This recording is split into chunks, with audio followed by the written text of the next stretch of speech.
Gracias. Gracias.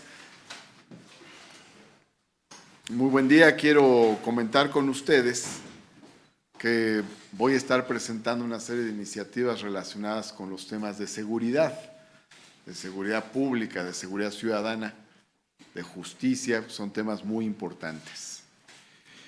Particularmente, en este caso, quiero comentar dos iniciativas. Una de ellas es para considerar el delito de extorsión como delito grave, en virtud de que la extorsión ha sido una forma por la cual se ha extendido la delincuencia organizada en diversos lugares del país, pero también es una forma por la cual se ha manifestado la corrupción. Por lo tanto, me parece fundamental que el delito de extorsión tenga esta característica de delito grave, y esta es una de las iniciativas que estoy presentando.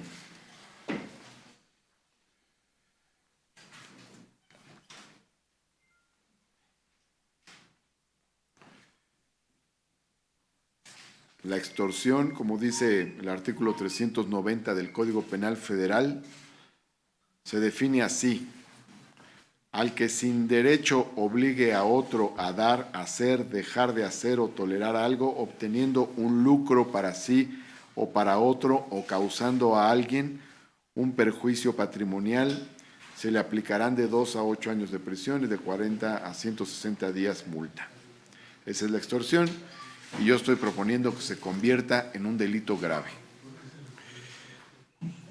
Aprovecho también para comentarles que voy a canalizar una iniciativa sobre cuerpos de reserva. En una entrevista radiofónica con Carmen Aristegui, se planteó el tema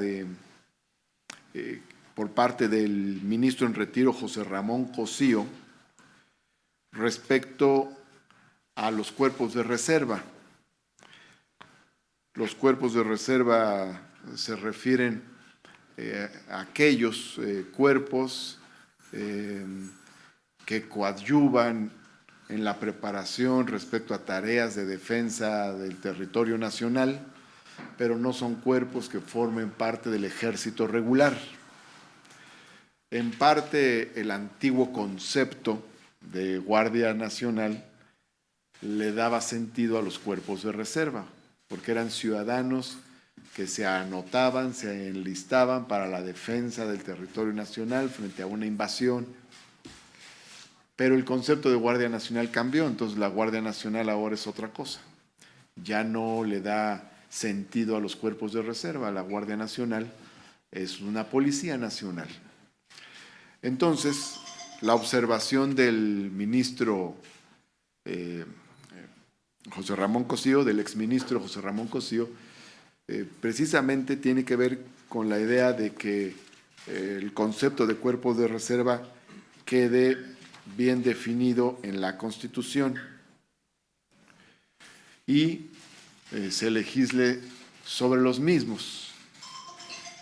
Yo recojo esta iniciativa porque me comprometí a hacerla llegar al Senado, aunque debo señalar con toda honestidad que no es una idea original mía, simplemente estoy recogiendo una idea original del exministro Cosío, con objeto de que esté presente por si legisladoras y legisladores desean retomarla para realizar reformas eventualmente. Sobre todo se propone adicionar una fracción 32 al artículo 73 constitucional para otorgar la facultad expresa al Congreso de la Unión para legislar en materia de cuerpos de reserva.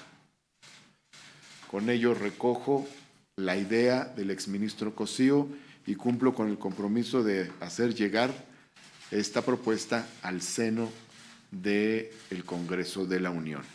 Estas son dos iniciativas que presentaré.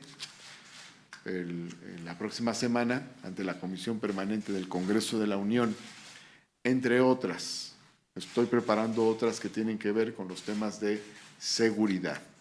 Es muy importante que dotemos de herramientas a los gobiernos federal y locales. Estuve presente en una reunión de la jefa de gobierno con alcaldes, con los 16 alcaldes de la ciudad, en un espacio que le llaman el Cabildo. Y en esa reunión se planteó por parte de algunos alcaldes y otros funcionarios de seguridad la necesidad de tener mejores instrumentos para poder ir cerrando la llamada puerta giratoria, porque actualmente detienen a un delincuente y sale de la cárcel rápidamente, por muchos motivos. Entonces la puerta giratoria está hecha de muchos pasos jurídicos, tiempos cortos en los que se tiene que acreditar ciertos elementos por parte de los órganos de procuración de justicia, características de los delitos que permiten salir bajo fianza, en fin, una serie de cuestiones que hacen que pues, los delincuentes estén afuera en las calles, sin perder de vista el respeto a los principios de derechos humanos. No obstante, sí se requiere tomar medidas. En la Ciudad de México, por poner un ejemplo de un caso fundamental, había hacia el 2012 42,000 internos en las cárceles. Ahora hay aproximadamente 25,000. Y no quiere decir que necesariamente los que había se readaptaron socialmente. Lo que quiere decir es que cambiaron las reglas, cambiaron las normas, y eso ha dificultado que personas que cometen ilícitos se encuentren detenidas. Por lo tanto, presento estas iniciativas y en próximos días presentaré nuevas para ayudarle a nuestros gobiernos a poder combatir los problemas de inseguridad que están aquejando al país.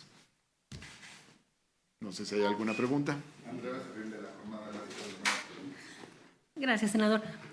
Nada más quisiera saber cuál sería la diferencia entre estas guardias de reserva con la guardia, con el cuerpo que se acaba de aprobar, la Guardia Nacional, y si nos pudiera detallar algunos de los elementos y si también que nos precisara si es íntegra la iniciativa de... ¿Usted va a presentar íntegra la propuesta del ministro Cosío? ¿Usted va a presentar íntegra la propuesta del ministro Cosío? Y si nos pudiera precisar algunas diferencias con la Guardia Nacional. La Guardia Nacional, como estaba en la Constitución,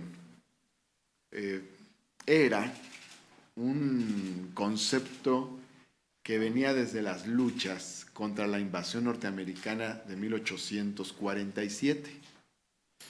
En aquel entonces, en los proyectos constitucionales, empezó a incorporarse el concepto de Guardia Nacional y finalmente se incorporó en la Constitución de 1857 y desde entonces perduró.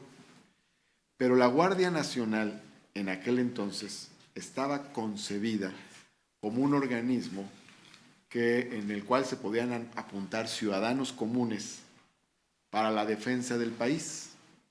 Entonces, eran cuerpos de reserva. No se incorporaban al ejército, sino que las guardias tenían otra característica. O sea, no eran tropas regulares del ejército, sino eran grupos de ciudadanos que se apuntaban temporalmente para la defensa nacional frente a la amenaza de la soberanía o del territorio nacional. Hay destacadas figuras del siglo XIX que formaron parte de las guardias nacionales, por ejemplo Ignacio Zaragoza y muchos otros de los dirigentes liberales fueron parte de las guardias nacionales, pero eran cuerpos de reserva para la defensa del territorio nacional, de la soberanía del país frente a un riesgo de invasión o afectación de nuestra soberanía. Con la reforma del 2019, el concepto de Guardia Nacional se refiere a otra cosa muy diferente. No son cuerpos para la defensa del territorio nacional. La Guardia Nacional ahora es una policía nacional que no tiene tareas en la defensa de la soberanía, sino que tiene tareas de seguridad y de orden interno. Entonces su función cambió completamente y la utilización de esta palabra, de este concepto, se refiere a otra cosa. O sea, van a ser ciudadanos que se van a inscribir para, No, pero no. no participar en la defensa de, no en cosas de narcotráfico ni en delincuencia organizada. ¿O cuál va a ser la función de estas guardias de reserva? No. Específica. A ver, No la entendí, perdón. el cuerpo, los cuerpos de reserva son lo siguiente. Vamos a suponer que hay una invasión a nuestro territorio nacional.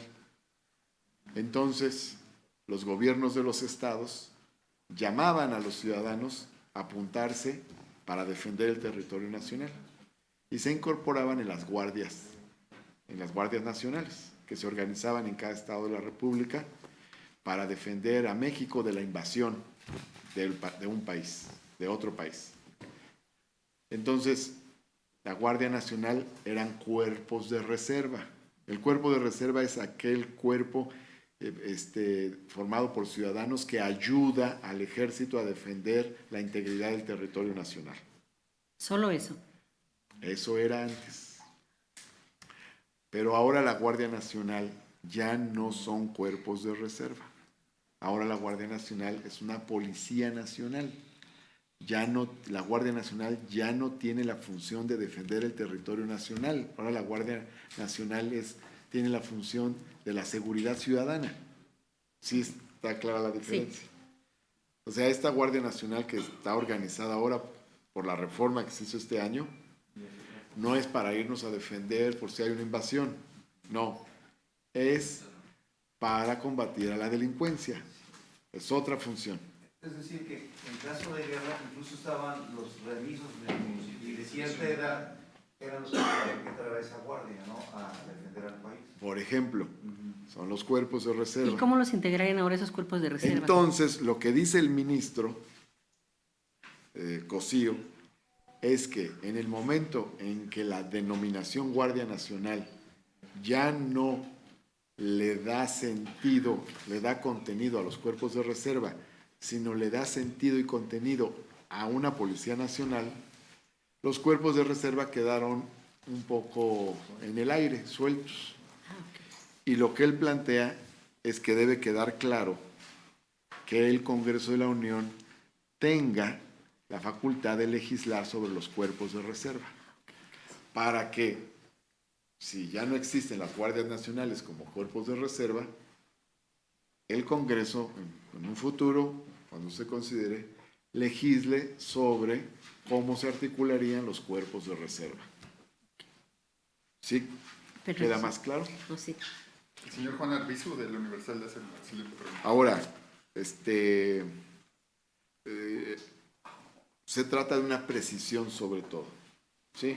Es decir, para que quede claro que el Congreso puede legislar sobre ese tema.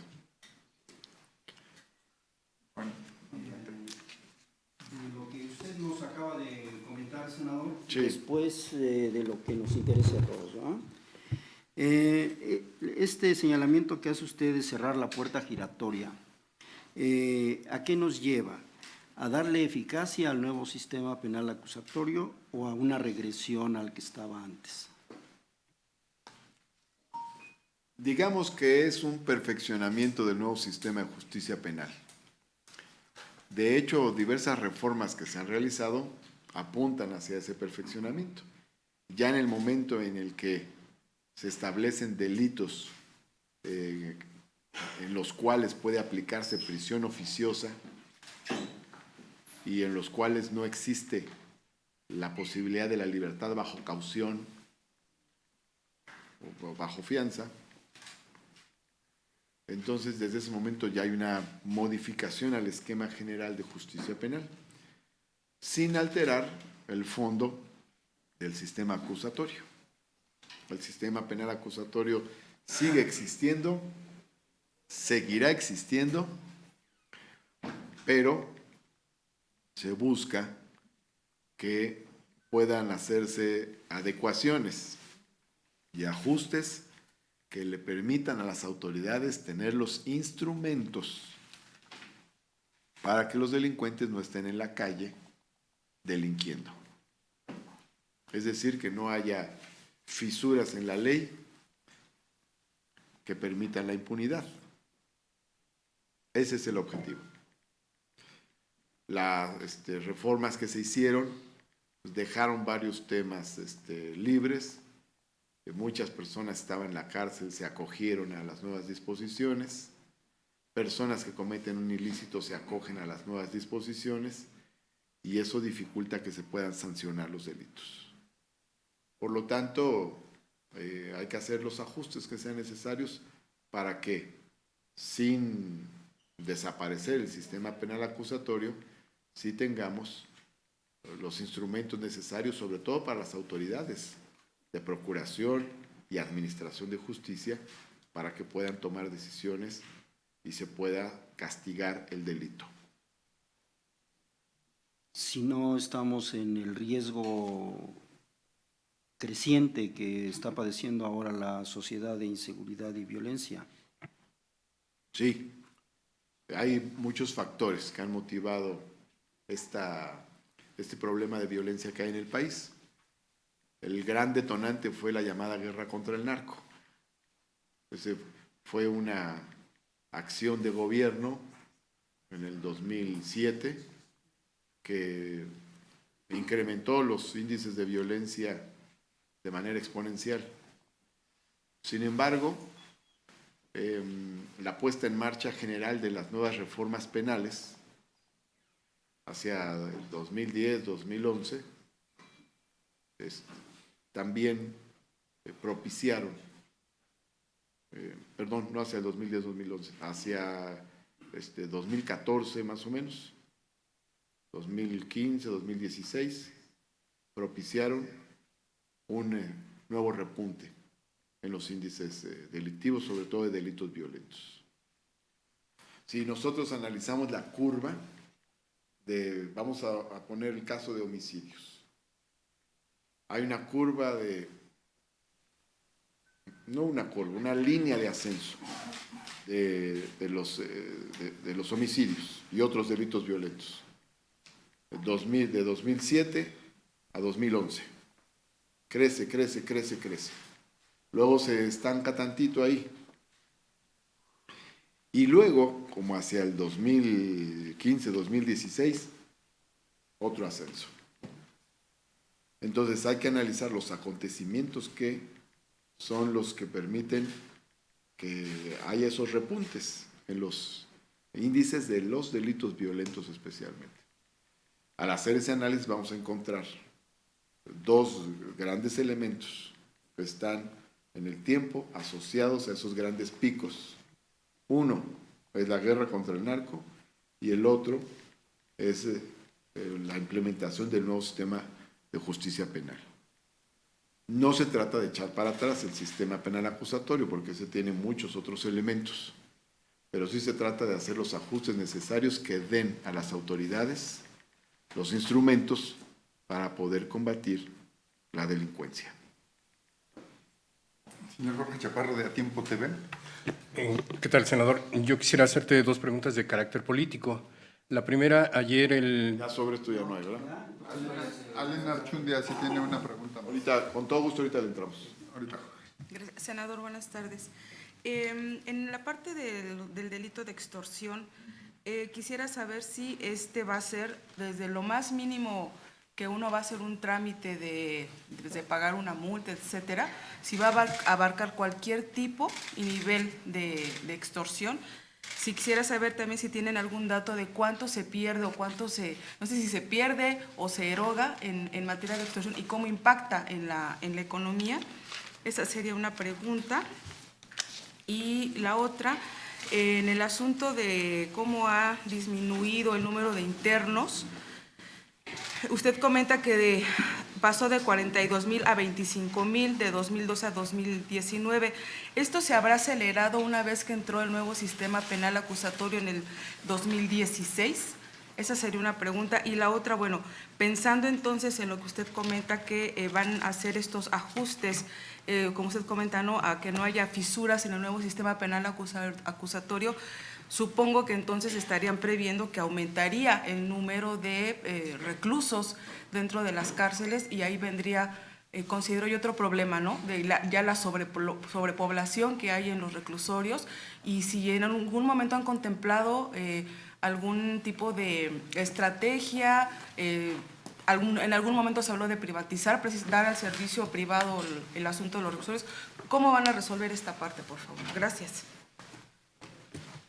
Bueno, obviamente en estrategias de seguridad y justicia tienen que analizarse muchos elementos. No estoy aquí haciendo un análisis global y abarcador de todo. En este caso solo estoy planteando que el delito de extorsión pueda ser también un delito grave. Recojo con ello la preocupación de diversas autoridades capitalinas que me comprometí a expresar y a plasmar en una iniciativa. En el caso de la extorsión, básicamente ha ocurrido un traslado de grupos de delincuencia organizada hacia este tipo de delitos, de los cuales son presas, víctimas, muchos empresarios, comerciantes establecidos. Esto golpea la economía y vamos a dar en su momento los datos que más bien de carácter económico posteriormente, pero tenemos los datos sobre el aumento de este delito y por lo tanto debemos tener los instrumentos para detenerlo. Esa es básicamente nuestra preocupación. Ahora, el principio general se establece en la Constitución, en el artículo 19, y ya las características específicas en la legislación secundaria. Toda esta parte de rangos y otras especificaciones no vienen en la Constitución. Eso tendrá que venir en la legislación secundaria. Y en el asunto del aumento de los reclusos. Bueno, pero el fenómeno que vimos de finales del sexenio pasado, de 2016 para acá, ha sido sobre todo al revés. Disminuyó la población penitenciaria. Por eso daba el dato de la Ciudad de México. O sea, en la Ciudad de México había 42,000 presos cuando empezó el sexenio pasado. Y al terminar el sexenio, había 25,000. En realidad, o sea, el problema fue la disminución de la población penitenciaria, ¿no? Claro que siempre se tienen que analizar los temas relacionados con las condiciones para la población penitenciaria. Del mismo tema, Félix Muñiz. Buenos días, senador. De tu iniciativa, que hablas de calificar el delito de extorsión como delito grave, pero también dices que de 2 a 8 años de prisión tiene este delito. O sea, yo ahí considero que ya es grave, o de qué manera se le pudiera poner más gravedad, y si esto tendría la intención de acabar con el famoso derecho de piso que se quejan los empresarios de que les pasan por el derecho de piso. Bueno, para empezar, es necesario incorporar en la Constitución los delitos graves, porque si no están en la Constitución, una de las herramientas jurídicas que tienen los que defienden a quienes cometen estos delitos son los amparos y otras herramientas que, al no haber un soporte constitucional, permite que salgan libres los delincuentes. Es decir, agregar grave. No, es que la Constitución tiene un listado de delitos graves. Si la Constitución no lo tiene, entonces es muy fácil combatirlo. ¿Sí me entiendes? ¿Por qué? Porque como no hay un fundamento constitucional para considerar que en ese delito debe haber prisión oficiosa, entonces se logra, a través de diversos recursos jurídicos, la libertad de quien haya cometido ese ilícito. Por eso tiene que haber un fundamento constitucional. Y es la Constitución la que establece cuáles son los delitos graves. Actualmente no está considerado como delito grave el delito de extorsión, en primer lugar. Y en segundo lugar, En efecto, el llamado derecho de piso, eso es extorsión, Y precisamente. entonces se incluiría. Claro, y hay una queja muy fuerte de empresarios, de comerciantes establecidos que son víctimas de estos delitos. Hay muchos que tienen tiendas, en fin, terminan cerrándolas por eso. Y con eso pierde la economía y se pierden empleos. Hay consecuencias que van más allá del tema de la justicia, hay consecuencias económicos sociales, además de todo. Entonces, Entonces, el mismo tema. por eso es importante esta herramienta, consideramos. Del mismo tema, ¿tienen todavía preguntas? Juan. Entonces, Jorge Chaparro de Al Tiempo TV le hace una pregunta de otra cosa. ¿Qué tal, senador? Las preguntas que yo tengo son de carácter político. La primera tendría que ver con esta declaración ayer del diputado Mario Delgado de que buscaría la dirigencia del partido Morena al que perteneces. Me gustaría conocer tu opinión respecto de este destape, si se puede llamar de esta forma, si lo estarías apoyando o quién es para ti el candidato ideal para encabezar a Morena.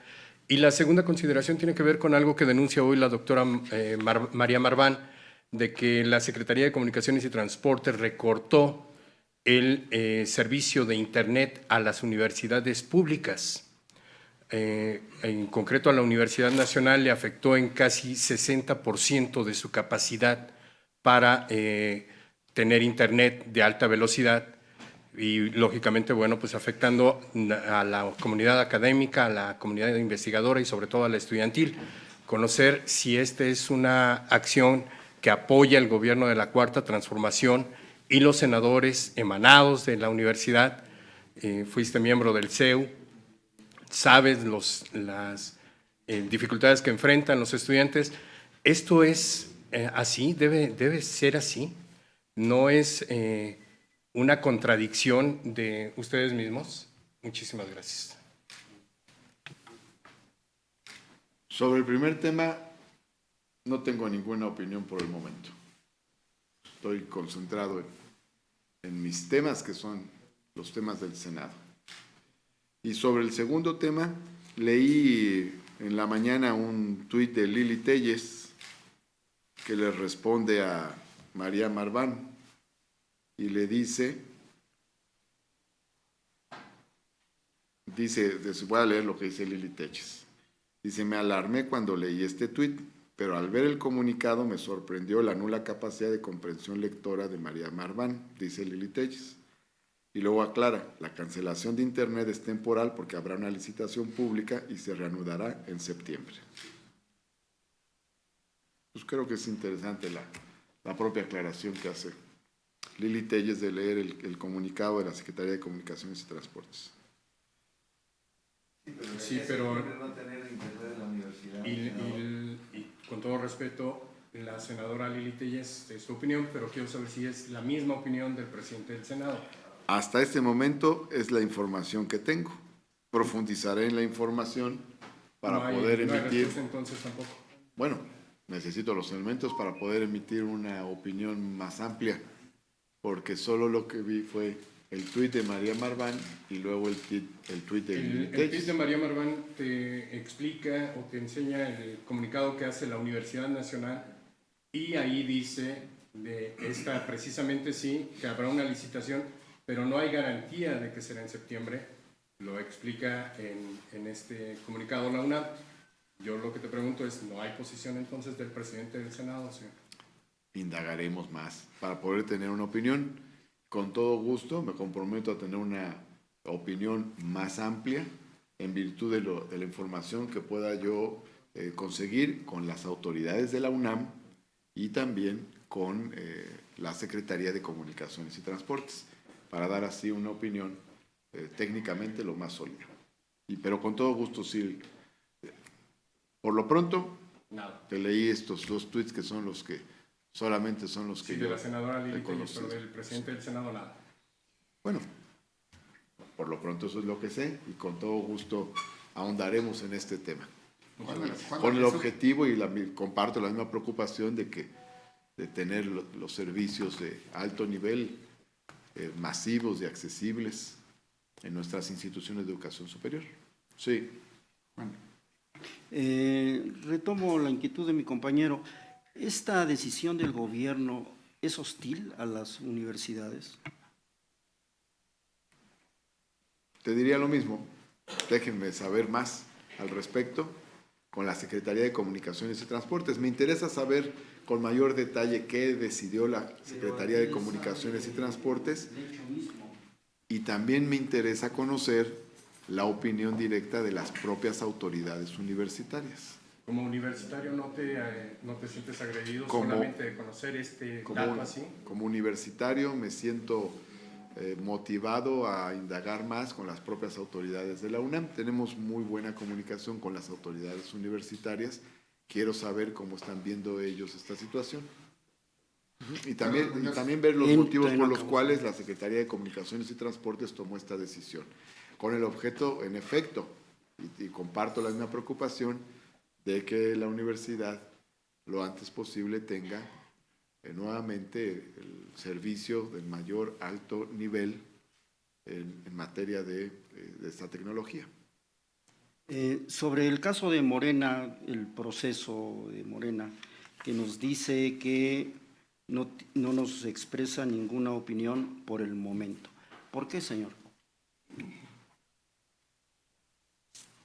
Por muchas razones. En primer lugar, porque mi responsabilidad como legislador está aquí en el Senado. En segundo lugar, porque soy presidente del Senado y eso implica una responsabilidad institucional que incluso va más allá de un solo partido político. Aquí hay una pluralidad política de diversas fuerzas políticas.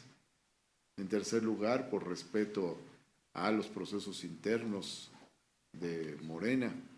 En cuarto lugar, pues porque ni siquiera hay un proceso abierto. ¿Ya lo abrieron, señor? De hecho. Bueno, pero ya expliqué todas las razones conjuntas por las cuales en este momento no doy ninguna opinión al respecto. Incluso el modo del diputado Mario Delgado nos recuerda la cargada priista de cuando se usaba aquel procedimiento. ¿Lo ve así? Como te digo, en este momento no tengo ninguna opinión. Además, no hay ninguna convocatoria que se haya emitido todavía al proceso interno. Gracias, senador. Yo quiero referirme al tema de los israelíes y sobre todo si no son muy laxas las leyes de migración, ¿qué se tiene que hacer para poder blindar esta situación? Ya se ha manejado de que uno de ellos había sido ya repatriado de México hacia Israel y sin embargo regresó. ¿Qué se tiene que formular para en un momento dado poder garantizar y si no hay un riesgo de que haya células de este tipo de terrorismo, ¿no? Incluso que se pueda generar? Creo que fue importante que tomaran en cuenta estos elementos que sucedieron en este acontecimiento de este centro comercial y que se haya contemplado el tema por las autoridades locales, pero también por las federales. Va a ser importante la investigación que se realice, pero también nos lleva a algunas interrogantes como la que tú haces, que me parece muy atinada. Es decir, hay muchos temas que revisar. No digo yo y ni voy a aventurar de manera ocurrente alguna sugerencia. Sin embargo, hay opiniones diversas sobre el tema de la entrega de visas en el caso de unos países y otros temas de política migratoria que habría que ver. Como vemos, hay problemas que pueden surgir por diversos lados, ¿no? Aquí luego nosotros estamos muy centrados en los temas de la migración que viene del sur y por vía terrestre, y a veces por otros lados ocurren por las vías más aparentemente legales, ordenadas, ocurren fenómenos como este, ¿no? Entonces creo que es un reto también de seguridad que tiene que asumirse en el marco de determinados elementos de política internacional.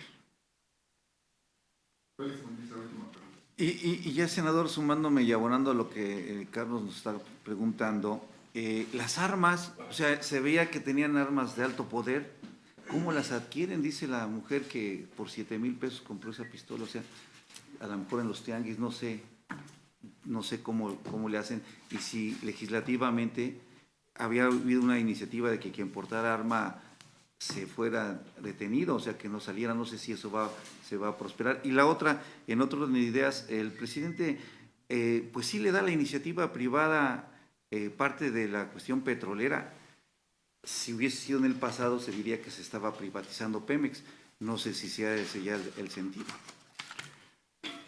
Sobre lo primero, no sabemos si lo que dice esta señora detenida sea cierto. Ella puede decir una cosa, no necesariamente es así.